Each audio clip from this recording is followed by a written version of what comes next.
পহেলা বৈশাখের আর মাত্র কয়েকদিন বাকি।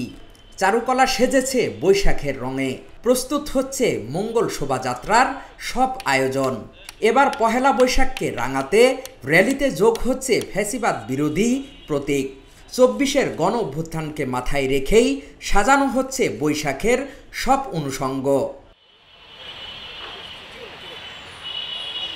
আয়োজকরা বলছেন, প্রতিবারের চেয়ে এবারের র্যালিতে ভিন্ন মাত্রা যোগ হবে। দর্শনার্থীরা যাতে আরও বেশি বৈশাখ আয়োজনে সম্পৃক্ত হতে পারেন সেই দিকেই বেশি জোর দেওয়া হচ্ছে। দর্শনার্থীরা জানান, এবারের প্রতিটি মোটিভ ও ভাস্কর্য নজর কাড়বে সবার। সুন্দর একটা পহেলা বৈশাখ উদযাপন হবে সেটাই আমরা আশা করছি, এবং বিভিন্ন রকমের মোটিভ দেখতে পাচ্ছি, যেমন হচ্ছে গিয়ে আপনার পাপেট, ইভেন ফ্যাসিবাদ বিরোধীর যে হাসিনা ফ্যাসিস্ট সরকার তার একটা মোটিভ চলছে, তৈরি হচ্ছে। তো দেখা যাক কি হয়, কিন্তু আমার বেশ ধারণা যে স্বাধীন দেশে নতুন করে জুলাই অগাস্ট অভ্যুত্থানের পরে যে নতুন এক আমরা দেশ পেয়েছি, সেখানে নববর্ষ, বাংলা নববর্ষ, সেটা খুব সুন্দরভাবে পালিত হবে।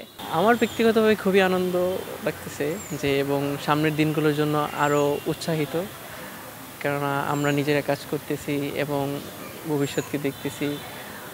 তুলনামূলকভাবে এই পহেলা বৈশাখ বরাবরই আমাদের জন্য আনন্দ নিয়ে আসে। আমরা খুবই উৎসাহিত থাকি এই পহেলা বৈশাখটাকে নিয়ে।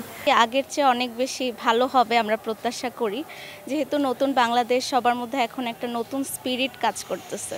সবার মধ্যে যে আনন্দটা, বৈশাখের আনন্দ, মানে এত অস্থিরতা, এত মানে দেশে যে পরিস্থিতি, তার মধ্যেও যে এইভাবে সবাই প্রস্তুতি নিচ্ছে, একটা আনন্দের জোয়ার বয়ে যাচ্ছে, এই ব্যাপারটা ভালো লাগছে। চারুকলার বাইরে দেয়ালচিত্র আর্ট করছেন এই বিভাগের নবীন শিক্ষার্থীরা। তারা জানান, প্রথমবারের মতো তারা এই কাজ করছেন। দর্শনার্থীদের মনে আনন্দ দেওয়াই তাদের কাজ। প্রথমবারের মতো ভালোই লাগছে, নতুন অভিজ্ঞতা। আগে টিভিতে দেখতাম আমরা, এগুলা করার শখ ছিল কিন্তু সুযোগ হয় নাই, এখন সুযোগ আছে। বাংলাদেশি যে সমস্ত জিনিস আমরা দেখতে পারি লোকশিল্পে, আপনার মাছ, পাখি, হাতি, ঘোড়া, এই সমস্ত জিনিস আঁকা হচ্ছে।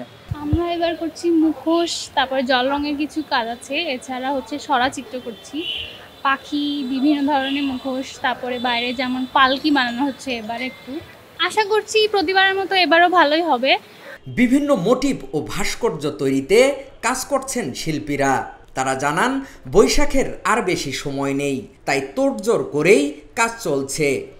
কাজ করতেছে, কাজের হিসাব নাই। এখানে পেস্টিংয়ের কাজ করতেছে 15 থেকে 20 জন কাজ করতেছে। এটা আর 4-5 দিনের মোটামুটি কাজ একটু অনেক গুছাই নিতে পারবো।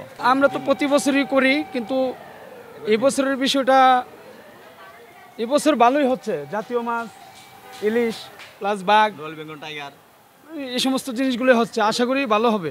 আমরা যে স্থাপনাগুলো করছি এগুলো কিন্তু ত্রিমাত্রিক। এই কাজগুলোর ধরনটা হচ্ছে দর্শক, মঞ্চ, শিল্প, বস্তু, তিনের সমন্বয়।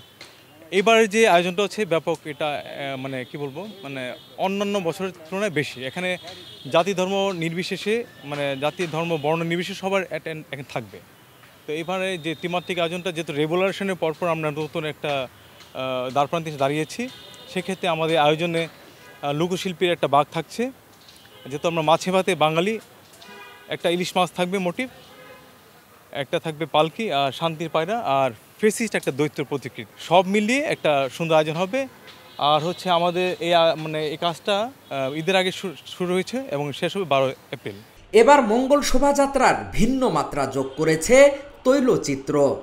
সাধারণ মানুষের আগ্রহের উপর গুরুত্ব দিয়েই এসব চিত্র হচ্ছে বলে জানান শিল্পীরা। আমরা প্রতি বছর পেন্টিং করি, তো তারই ধারাবাহিকতা এবারও পেন্টিং হচ্ছে।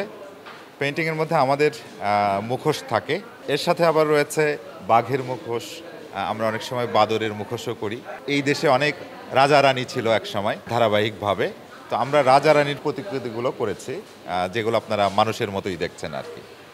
এছাড়া আমাদের এবারে যেটা হচ্ছে নতুন করে, প্রতি বছর ওয়াটার কালার করা হয়, এবছরে আমাদের পেন্টিংও হচ্ছে। পাশের গ্যালারিতে এবার আমরা মানে ক্যানভাসে কি বলে এটাকে, তেল রঙে যে তৈলচিত্র বলা হয়, এগুলো করা হচ্ছে এবার। মূল বিষয়টা হচ্ছে এবার খুব বেশি বড় পরিসরে হচ্ছে, কারণ আপনারা জানেন যে এবার আমাদের তো বিভিন্ন ট্রাইবেলরা আমাদের র্যালিতে অংশগ্রহণ করবে আমাদের সাথে, আমাদের পেছনে। বেশ কিছু ট্রাইবেল থাকবে, মারমা, মুরং, ত্রিপুরা, চাকমা, বিভিন্ন জাতিগোষ্ঠী আসবে। পাশাপাশি কৃষক থাকবে, দিনমজুর থাকবে এবং লোকজ যে মোটিভগুলো, আমরা পালকি তৈরি করছি, পাশাপাশি আমরা ইলিশ তৈরি করছি এবং আমরা বড় বড় যে ছোট ছোট মুখোশ, সে মুখোশগুলো থাকছে আমাদের সাথে। তো সর্বোপরি মনে হয় যে খুব সাকসেসফুলি আমরা একটা ভালো একটা মঙ্গল শোভাযাত্রা করতে পারবো আশা করি। এ সময় কাজের সার্বিক দিক তুলে ধরেন চারুকলা বিভাগের ডিন। তিনি জানান প্রস্তুতির কাজ শেষের দিকে। এবারের পহেলা বৈশাখের র্যালি সুশৃঙ্খল ও নিরাপদ হবে বলে প্রত্যাশা করেন তিনি। আয়োজনটা একটু অনেকটাই বড় করেছি আগে আরও বেশি অংশগ্রহণমূলক, অন্তর্ভুক্তিমূলক চিন্তা থেকে, যে আমাদের সারা বাংলাদেশের সব মানুষের জন্য খুশি হয়। এটা আমরা বরাবরই ভাবি, কিন্তু এবার একটু বেশি করে ভাবছি, কারণ আমরা কিন্তু অতীত নিয়ে কাজ করি, বর্তমানকে কনসিডারেশন করি, সমস্ত কিছুর একটা ব্ল্যান্ড করি। হ্যাঁ, একটা মিথস্ক্রিয়ার ভিতর দিয়ে কিন্তু আমাদের একটা ফিলোসফি দাঁড় করাই যে কেন আমরা আসলে নববর্ষকে কীভাবে আসলে বরণ করার জায়গাটা করছি।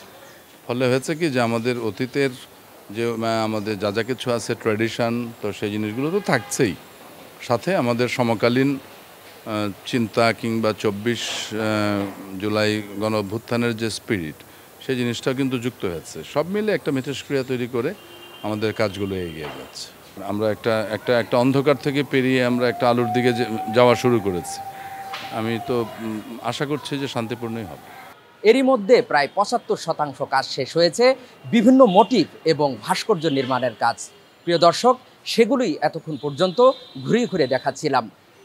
ঢাকা বিশ্ববিদ্যালয়ের চারুকলা অনুষদ থেকে হাকিম মাহি, ঢাকা জার্নাল।